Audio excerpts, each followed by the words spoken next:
Hey, good evening. Welcome to Urban Facts. I'm your host, Eamon Hotep Parker. It's Thursday evening, October 27th, and for this episode, we'll be discussing Domestic Violence Month. Well, actually, domestic violence within itself. Before we get into all that, let's go into prayer. Father God, I just thank you for this opportunity to come before your people and bring forth great information and nuggets to help them prosper and be better as individuals. Thank you, Lord. In your most holy name, I pray. Amen. So, let's jump right into the news. For all you sports fanatics, the Phillies are going to the World Series. I'm not a real big baseball fan, so just throwing that out there in case you guys gave a hoot.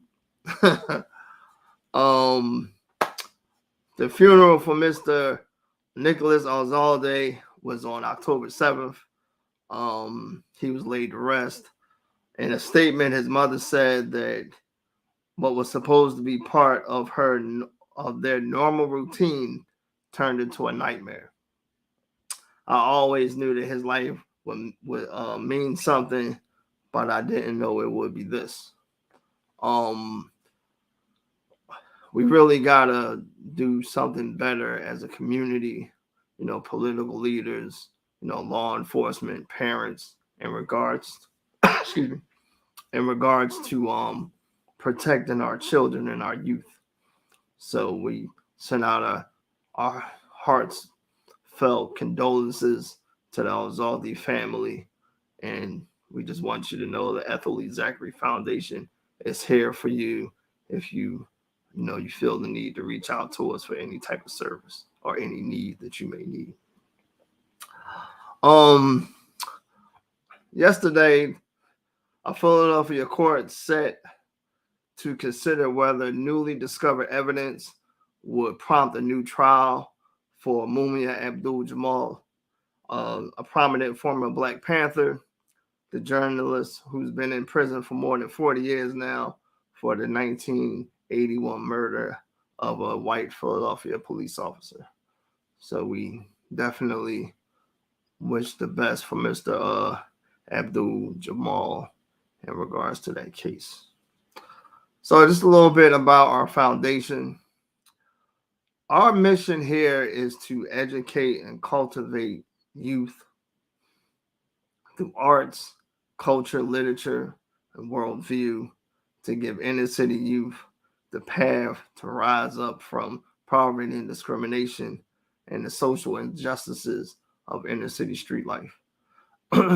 It's our belief that with these two aspects of culture and academics set in place properly, that inner city youth have a better chance, or any youth have a better chance at a more productive life. So that's what we do here. We also promote social services, the decline of inner city social injustices in the inner city. I'm sorry, I got a little tongue tied. And we just basically promoting the well-being and the positive, how can I say, the positive impact for our city as a whole to do better, to better educate our youth and ourselves as individuals. So that's our whole mission here. Just to let you guys know, we are doing a free movie screening for youth. So we will be taking youth to see the movie. Let me get it up on the screen here. Let's see. You guys, excuse me. I ain't that computer fast. Well, fast with the PC, I should say. Let's see here. All right, there you go. So we'll be taking youth to see this movie right here. Till, it's the story of Mimi Till's journey to get the justice needed for the murder of her son Emmett Till. The reason why we're doing this is to help educate youth in regards to their own history. We want these youth to have a sense of culture so they know where they come from. It's too many times that we have circumstances or events or movies, I should say, that depict negative images of Black history. And, some Black folks may be tired of that. But that's our history. So we have to learn from it. I'm not saying that you have to embrace it and be victim to it, but you have to learn from it so we can move forward in a more positive direction as a people. And that's for anybody. The Jews, they learn from the Holocaust. That, you got other cultures, Indians that learn from the massacre that happened on things. Well, I guess the day before Thanksgiving. To give their people a sense of knowledge in regards to their culture. So that's why we want to have the youth attend this event so they can be properly educated on their culture. Unfortunately, you would think something like Mr. Till's situation was one of a kind, but unfortunately it's not. In October of 2020, this young man right here, Quadir Charles, faced a similar situation of that as Emmett Till. You can look up his story online. It's free and out there for people to research. But apparently, he did something to I want to say it was a white female.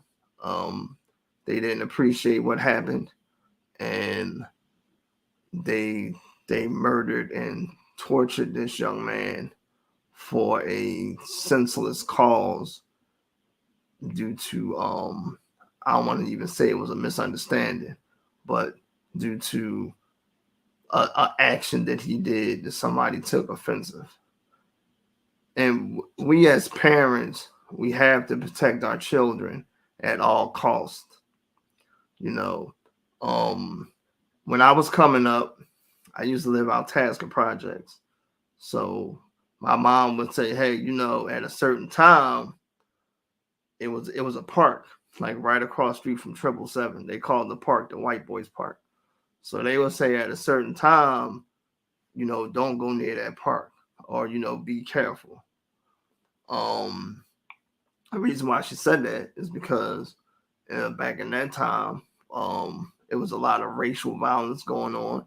So they would throw glass bottles, soda bottles back in the day was glass in the 80s, over the fence at Blacks, or whoever came from out of that project. You can be white, even come from a project, they still threw the bottles. And it was so horrific that on any given occasion, it would be, some type of racial tension or fight, in that area. So we as parents, we have to properly guide and direct our children on which ways to go, not only in life, but, in your neighborhood. And I'm not saying that it's Mimi Till's fault or, Mrs. Charles' fault for what happened to their children. What I'm saying is that we have to be more vigilant and making sure that we know where our children are being at, or in directing them where not to go to. So, certain situations like that don't happen. So I'm sure that either mother was anticipating that type of situation for their child. And my heart and the foundation's heart definitely goes out to both families. So October is Domestic Violence Month. So we have a guest. Actually, we have the domestic violence advocate for our foundation, Ethel Zachary Foundation, on, and we want to, just educate you guys on some information in regards to domestic violence. So before I bring on her name is Catherine Penson. I'm sorry. So before I bring on Miss Penson, I'm going to read an excerpt from Tina Turner's book, My Love Story, and we'll do a little discussion in regards to that. And then the next voice you hear after that will be Miss Catherine Penson. I believe in order for you to really know my story, you have to know where and what I came from. My struggle began at birth. On November 26, 1939, I entered the world as Anna Mae Bullock.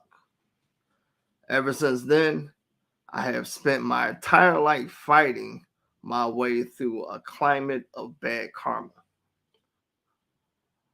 What it did feel like to be an unwanted child, what it was that a child's life was like, how did that child prevail in the spirit of my struggles against her? Let me tell you about that. There was a shadow looming over my earliest years, and it was cast by someone who was absent more than present, my mother, Selma Curie Bullock, whom we called Ma. The first syllable for the word mother. That's why they called her Ma. It was the first syllable of the word mother. She was a spoiled little girl who grew up to be a spoiled woman. Her daddy favored her over her three brothers, encouraging her to think that she could reach out and take whatever she wanted in life. When she grew up, that included my father, Frederick Richard Bullock, whom she stole from another girl just because she could. That's how they got together, which never should have happened in the first place. Their marriage was a battlefield from the beginning, right through the birth of their first child, my sister, Arlene. Then, when Ma finally decided she wanted to separate it once and for all, she found out that she was pregnant with me and had no choice to stay. My mother was a mother who bore children, but never really wanted them, especially not a rambunctious baby like me. I was totally different from Aline. I was the tomboy, always in motion, doing something I could do, doing everything I could do to force Ma to pay attention to me. Even as a child, when I watched how she treated my sister, I know there was a difference. She looked at Arlene's face with caress and affectionately, and I think that's nice because she loved my sister. But I wish she'd do the same for me. Ma had a gentle touch when she combed Arlene's hair, which was soft and fine. When it was my turn, she impatiently tugged and pulled at my head because my unruly hair was woolly, not pretty like Arlene's, but much harder to comb. Maybe she found it harder because it was mine. She didn't punish Aline with the switch as much as she whipped me because my sister was better behaved. In Ma's eyes, I was too active. I was either in trouble or was trouble. So I always seemed to be running away from her and her switch, hiding under the bed, climbing a tree, anything to escape the whoosh of the stick, which had a little point that snug and made a popping sound when it hit my skin. I knew then that my mother didn't love me, and I wondered how if she loved anyone other than herself, maybe Arlene. She didn't love my father. My earliest memories of my parents was them fighting. Although from better to worse, mom could hold her own in an argument. She was a strong, fearless woman who knew how to take care of herself. She used to sit at the window on a stool thinking her way out. When she'd had enough, she was the one who walked out the door, not caring who she left behind. I was 11 years old when my mother abandoned us in 1950, and Arlene and I had been in this a sorry position before, where our parents moved 5 hours away to Nutbush to find better jobs in Knoxville during World War II. But they often sent for us to visit, and eventually they came back. This time was different. I was at the tender age and a complicated age. School was difficult. Life was difficult. Oh, wow. I needed a mother. I ran through the house in a panic looking for her. Went to the mailbox wishing a letter that would give me connection to mom. But of course, she didn't write because my father would figure out where she was. When he did figure out where she would send us he would send us to where she was living, and we would visit mom, hoping the sight of her daughter's face would make her come home. Come here, baby, she called when she saw me. The right what right does she have to call me baby? I wondered. Whenever mom tried to be nice, I believed her. I couldn't believe her. It was safer to keep my distance. I'm sorry. Whenever mom tried to be nice, I couldn't believe her. I couldn't believe her. It was safer to keep my distance. She never came back, and I avoided visiting her. This is just the life story, or the early life experiences of Miss Anna Mae Bullock, otherwise known as Tina Turner. And we're going to bring on Miss Pinson now to help us, you know, figure out ways in which women can avoid domestic violence situations. I read the excerpt from that book so you guys can have an understanding of the background that she had as a child coming up. So we can see how sometimes the home can lead people into unpredictable circumstances. So without further ado, we're going to bring on our guest, Miss Catherine Pinson, and she is the domestic violence advocate here at the Ethel Lee Zachary Foundation. Miss Pinson, Hello. how you doing? All right. How was your day? I can't hear you. How was your day? Can you hear me? You breaking up real bad. I was saying, how was your day? How's your day going?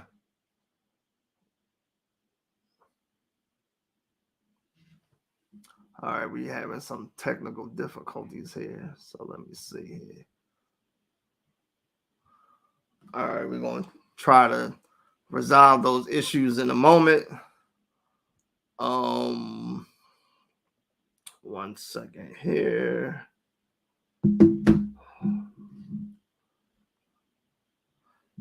All right.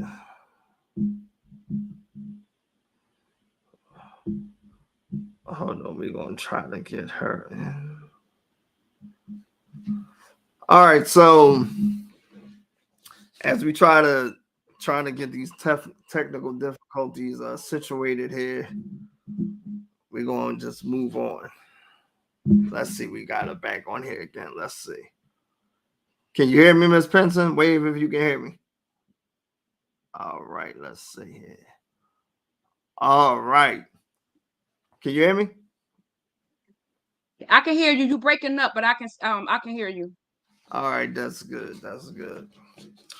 You you want to try to log in with a different device or something, or you'll be Let good with me what you got? let me see, because you breaking up really bad. I can really.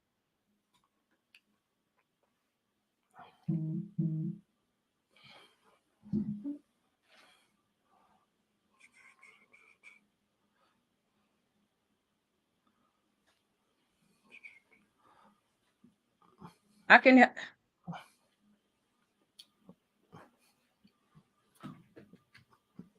All right, so we're gonna give her a second to get that situated. So while we get these issues situated here, like I said, we brought her on so she can give a better insight to individuals in regards to how to avoid domestic violence situations. Um, Here at the Ethel Lee Zachary Foundation, we have a program called Lily's Flowers, which Miss Pinson works in. And the purpose of that program is to help women avoid domestic violence situations. And that's one that's not already in the situation. Like, we trying to educate women to avoid situations like that. And for the ones that are in that, to help them get out. So we're going to try Miss Pinson one more time here. Let me see. Can you hear me? Yep, I can hear you good. I can hear you good now. All right. All right. So introduce yourself to the people, and we'll go on from there. Hi, everybody. My name is Catherine Benson. I am a domestic violence survivor,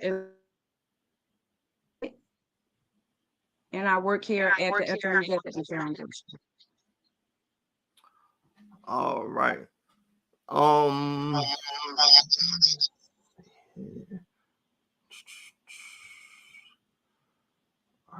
wait a minute here. I'm having like an echo here.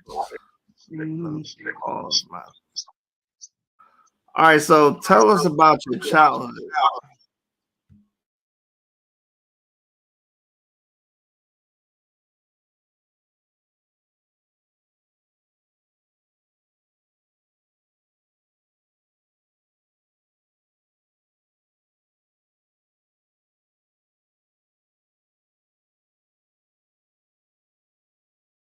Hello. This got to be the weirdest thing I ever seen in my life. Hello. Yeah, I'm here. Okay, I didn't know if you could hear me. So I am the baby out of two brothers. I have two older brothers. My childhood was, I want to say, it wasn't that good. I don't really have good memories of my childhood that much. But I grew up in a toxic home.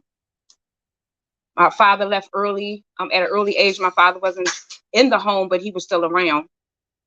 My mother worked a lot, so my brother and I, both of my brothers, were in the house. You know, while my mother was at work, we were like latchkey kids, if you could say.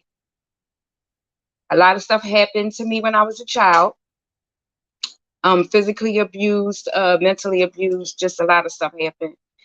And so I didn't really have a good childhood.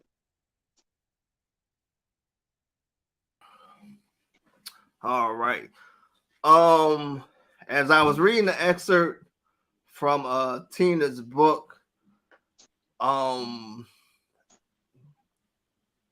could you relate with any of that? Like, was it, I mean, can you kind of agree that I guess the experiences that a child has in the home kind of, I guess, helps them to, how can I say, conditions them to adapt to certain situations? Yes. Yeah, I would say so. All right. So, you said you're a domestic violence survivor. Tell us about your experience with that. So, I was in two relationships where there was domestic violence. When I was coming up raising my children, it was domestic violence with their dad, you know, fighting, fussing, doing all kinds of. It was teenagers. There was a lot going on. So then I got married, and that I want to say that that experience went on for 22 years. It was mental abuse and emotional abuse. And the last year of our marriage, it was physical. Mm-hmm. So it was the name calling, the demeaning.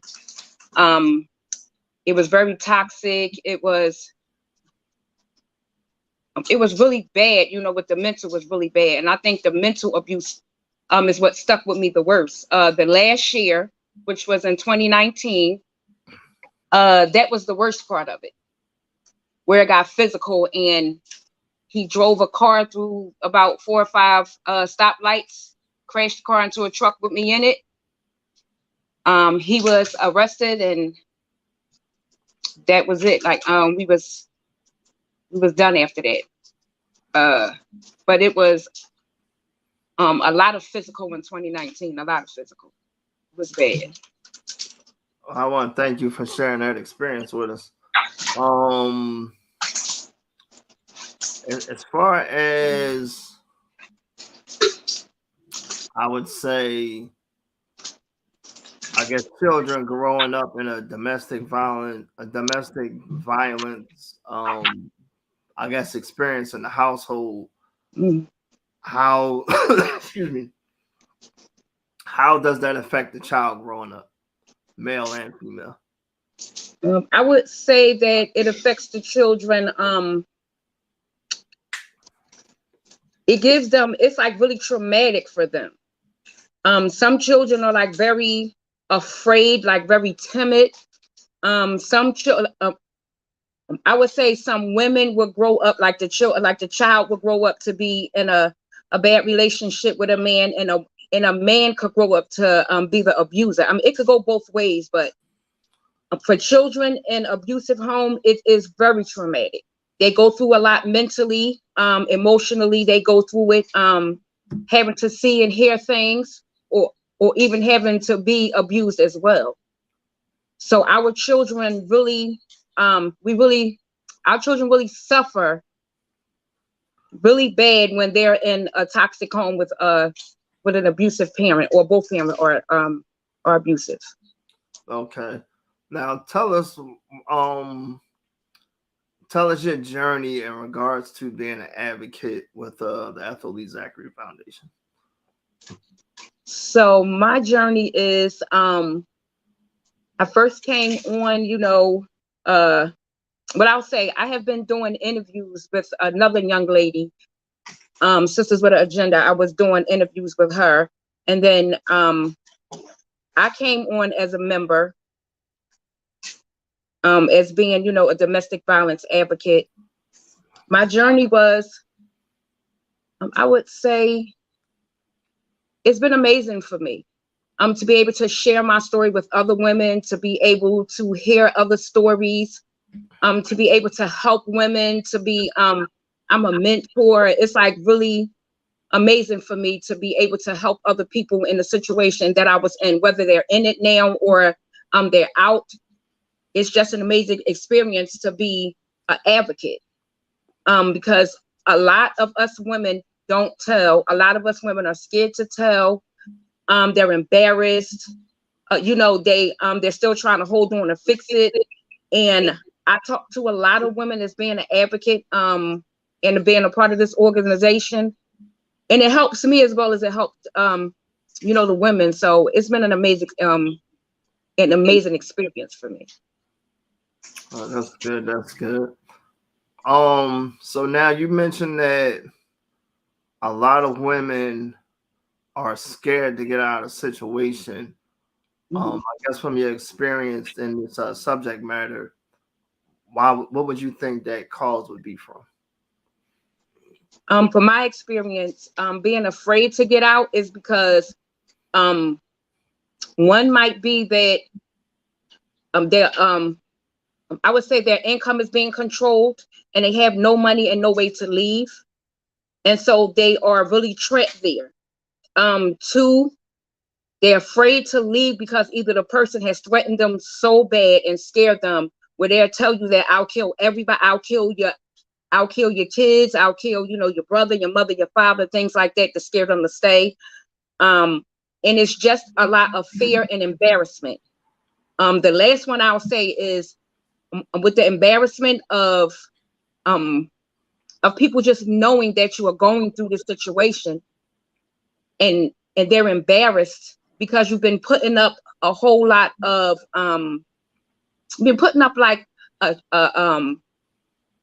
a whole facade of your life, and then so you're embarrassed to tell somebody what's going on. So those are the three main things, the reason why people are scared to leave. I know from, well, I guess just to let the people know, I ran into a young lady. She was telling me her story, and it was so traumatic that I felt as though that this was a program that we needed.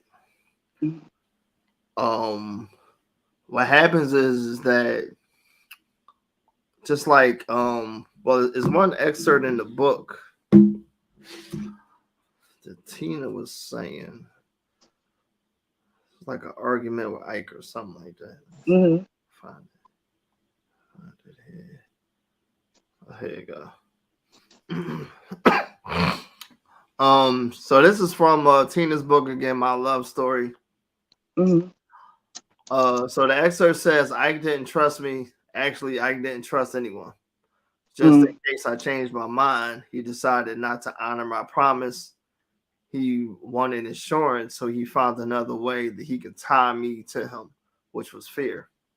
Mm-hmm. When he proposed the new Ike and Tina Turner idea, claiming that I needed a better stage name, my instincts told me that I was moving into something that wasn't going to be good. I didn't know any better then.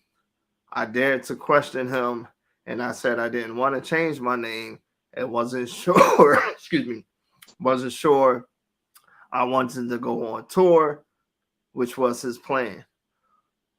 First, he was very verbally abusive. Ike had a nasty tongue, and I was hearing the worst of it.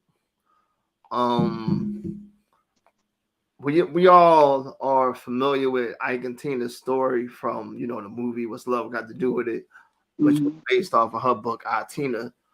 But what a lot of people don't realize is that, just like Tina said, Ike started off very verbally. Before the passage, she was saying how Ike was very manipulative and to get in his way and doing things that he wanted her to do for his pleasure, for his well-being. Excuse me. With that being said, what would be some things that women could look out for to avoid entering into a domestic violence situation? First, I would say working on themselves, building themselves up, because when you get into a situation, we tend to ignore the signs. In the beginning, we tend to think that, oh, he calling me all the time. He's telling me I can't do this, telling me I can't do that. He wants to be with me all the time. The controlling in the beginning, some women find it so cute and so funny, and the getting mad about the tiny things we need to pay attention to. We need to pay attention to, they're always saying, oh, my family did this to me. Everything that happened to him in his life was everybody else's fault except for his. He was always treated bad. He was never the person who did anything wrong. You need to pay attention to that. If they're telling you stories about how somebody else treated them bad, you really need to pay attention, because if they're not taking responsibility for their own actions, then that's a red flag. Just really paying close attention to his family too. I would say that too. Like, we ignore, they'll say, I don't mess with my family like that. I don't talk to this person. I don't talk to that person. You need to pay attention. A lot of the times, us as women, we don't want to talk to the exes, or we don't want to talk to, like I said, the people that they used to deal with, because they've given us such a bad image of those people that we don't want to talk to them. But sometimes it's good to talk to the ex and find out some things. If you see that, they're telling you all things is, oh, everybody treating me bad and I'm good. That is the main thing that you look out for. It's the control.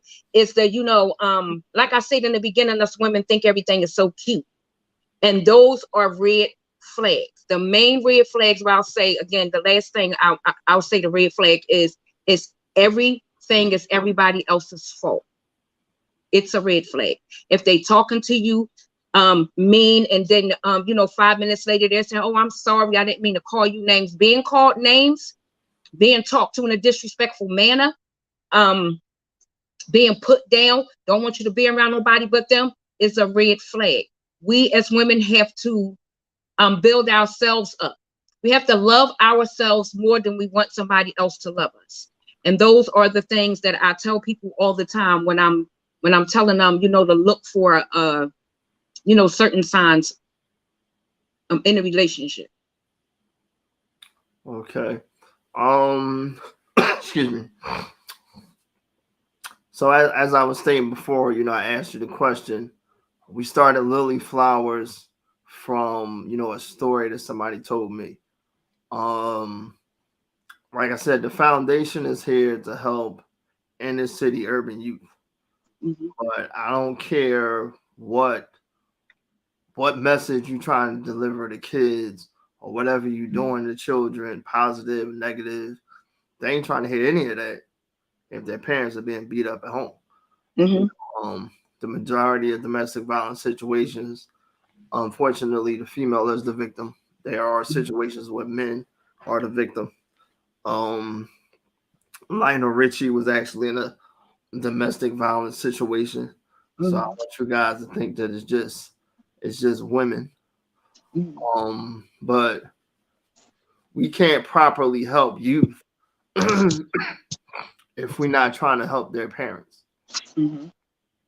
And I started off reading an excerpt from Miss Turner's book, so you can see the type of lifestyle and how she grew up as a child. Mm-hmm. She said the mom was barely around. Her mother was more into having kids opposed to raising kids. Mm-hmm. You know what I mean? Even it's another excerpt in the book that she's recalling how I got so violent, but she never that was the most violence that she's ever experienced. That's telling me that that's something that she was used to. Mm-hmm.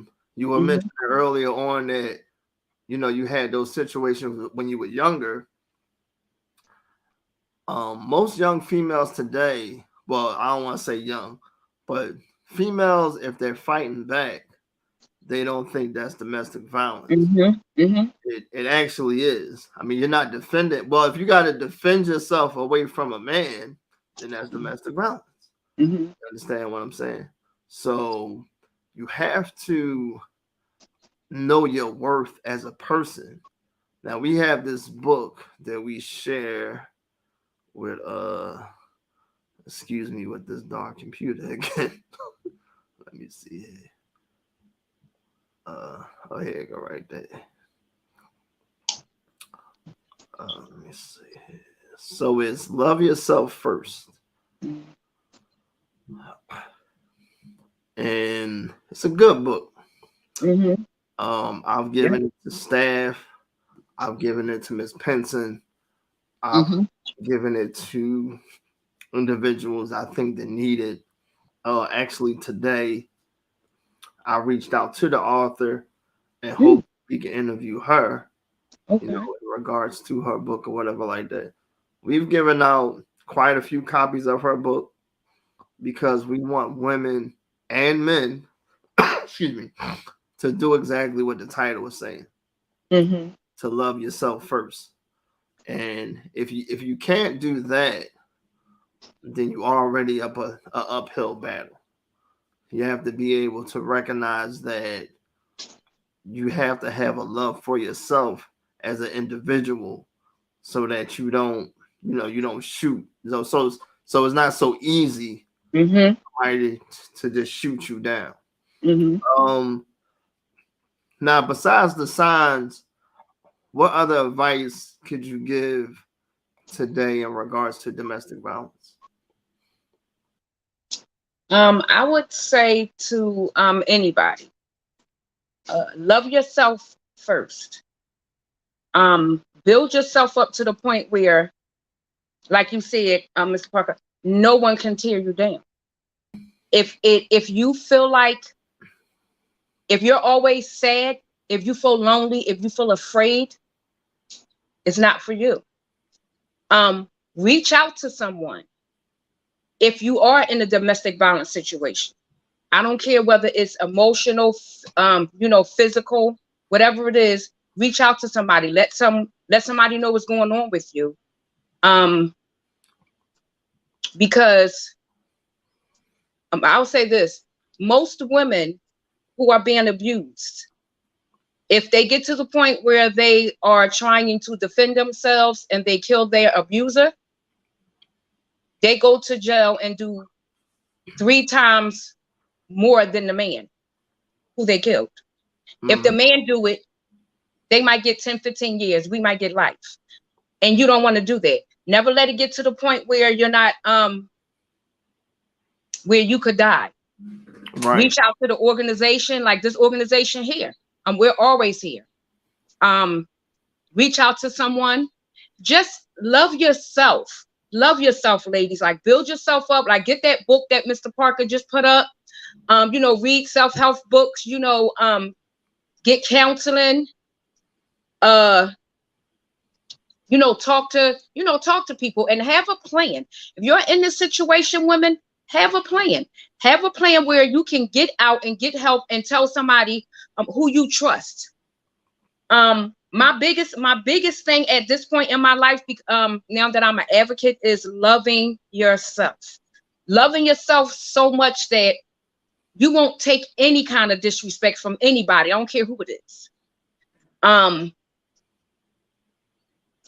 Yeah, that's what I get. Love yourself, protect yourself, get help, get counseling, read books, the self-help books. In this organization, I've learned reading is fundamental. Read, research. There are so many programs out here for women with who are dealing with domestic violence that you can get help. You can get help to move. You can get help, to protect yourself. And I know all the time restraining orders, they don't work, but they do help. So I'll just say this one last thing. I don't care how many times he says he's sorry.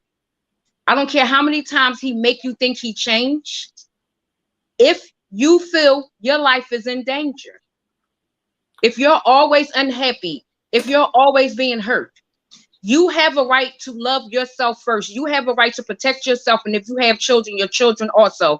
And you have a right to be happy and to move on. Call the police. Call whoever you can. You talk to your pastor about it. Have somebody that you really trust, that won't reach out to your abuser. So love yourself enough to get out. Please love yourself and reach out for help. Amen. Well, I definitely want to thank you first of all, I want to thank you for just, being a part of the organization. When I first met you, you wasn't so keen with sharing your story. I guess as we learned each other, you was more willing to do that. I must say that Ms. Pinson is a excellent mom. She's an excellent example of a parent. She definitely has a love for women, or I wouldn't interview her. She wouldn't even be a part of the foundation. And I'm not saying that to be smart, but in this day and age, these children need responsible and reasonable parents. And if you can't do that, then you got to learn how to. So Kat, we wanted to thank you for coming on to the show. Thank you. Always a delight. You can reach Ms. Pinson if you got any questions. You can reach her here at our email. Excuse me, if you got any questions or concerns, that's our email right there. So let's see who was actually paying attention to the show. So we did the excerpt. Well, hold on, let Ms. Pinson go first. So thanks again, Ms. Pinson. I appreciate it. It's always a pleasure. And we'll be seeing you again real soon. All right, good night. Thank you. All right, no problem. So that was my domestic violence advocate, Ms. Catherine Pinson. She's also my bodyguard, so if y'all try anything crazy, she will come looking for me. But so let's just see who was paying attention. So I gave some inserts from Miss Tina Turner's book. So if you guys can give me the name of the book that I gave the excerpts from, I will give you a free copy of Love Yourself First. So if you can name the book that I took the excerpts from, I'll give you a free copy of Love Yourself First.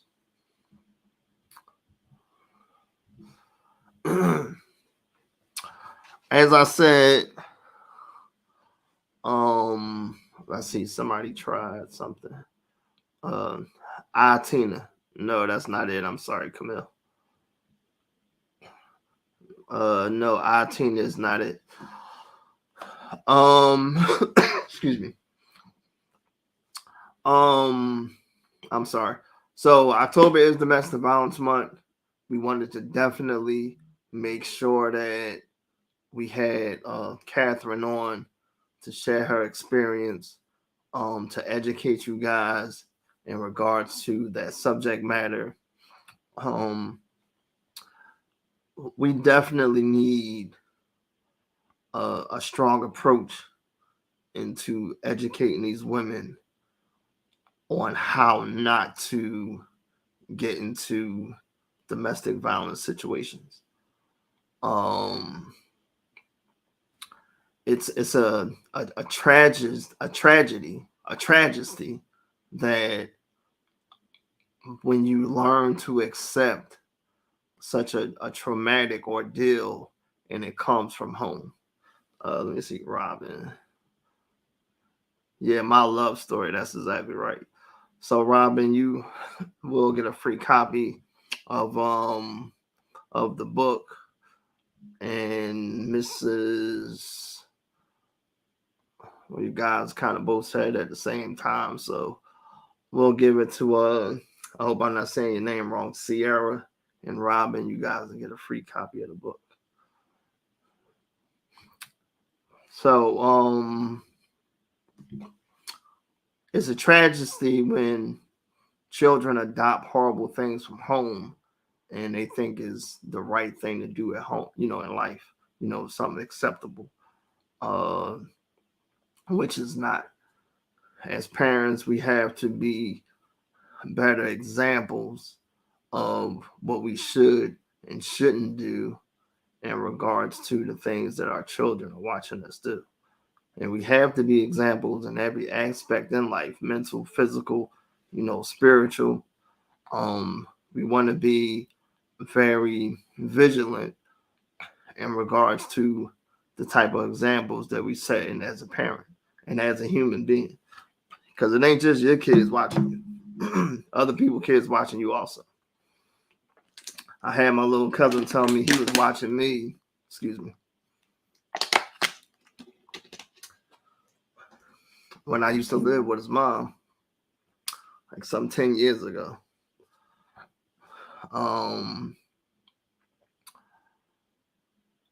It's very important that we learn how to be adults. It's far more than excuse me, us being grown-ups. And to tell you the truth, everybody that's a human is going to be a grown-up. If you think about the word grown, that's just the stopping of a process of growth. So at a certain period in life, you're going to stop growing. Now, you're not going to see me 5 years from now and I grow a foot taller or I get more hair. Well, hopefully I get more hair. But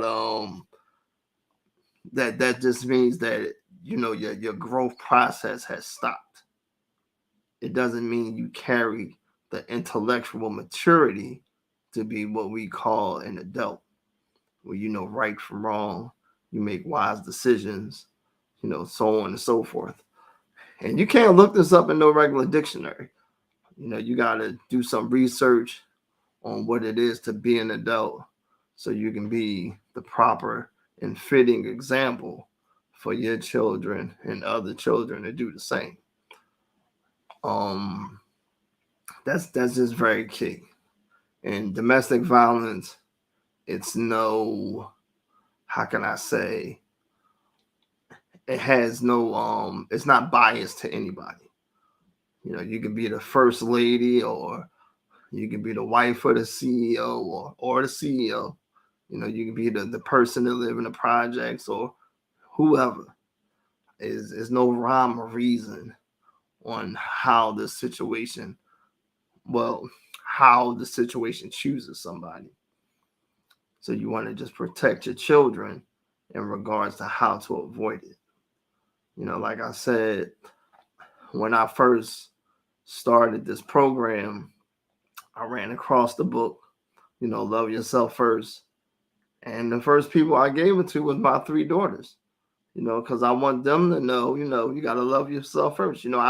I teach them that I love them and, their mom and, what love is. But above all that, you got to love yourself first. You know what I mean? So this comes to the part of the show where we give our young children, our youth, birthday shout outs. So let's set that up here. So let me see. I think I messed up.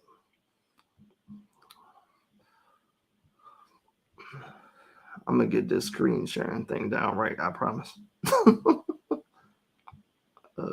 Let's see here. All right, but there you go. Give me a minute. Oh, there you go. So this young lady right here, and her mom is gonna kill me if I say her name wrong, but it's Alicia Gathers. She turned 5 years old on October 26th. So please give her a shout out in the comments. Happy birthday, Alicia. We here at the Ethel Lee Zachary Foundation, we love you, and we just hope you had a wonderful birthday, and keep growing up, keep being a kid, until you reach the age of adulthood, and you can share the love and admiration that your parents have shared on you. Let's see, our next person here is, that's Miss Amani Parker. So she turned 16 on October 23rd. Amani is my daughter. Very wise, intelligent young lady, and it would be robbery if I didn't commend her and Alicia and the other children that we've honored throughout the month to help celebrate their birthday. When I started doing this, and somebody said, well, what did the kids get? And I said, they get the opportunity for somebody to acknowledge their birthday on a TV show. So that might not seem much to y'all, but for little kids, that's everything. You know what I mean? I wish when I was younger, somebody would even just acknowledge my birthday anywhere that wasn't, within the household or whatever like that. Even when you go to school, the teachers might have some cupcakes or a cake or just a card or had a class sing happy birthday to you. Kids like that. You know what I mean? So the more we encourage these children, the better their outlook would be on life. It's people my age, I'm 46, and they don't have so much encouragement from others. You know what I mean? So we want these youth to feel special, to feel like they are somebody. You know what I mean? So as long as I'm living and doing this show, I'm gonna make sure that happens. So that's it for me. Join me. Let me see here. November 1st, where we will be interviewing. Don't kill me. I forgot to make the sign here. But who am I interviewing next month? Let's see.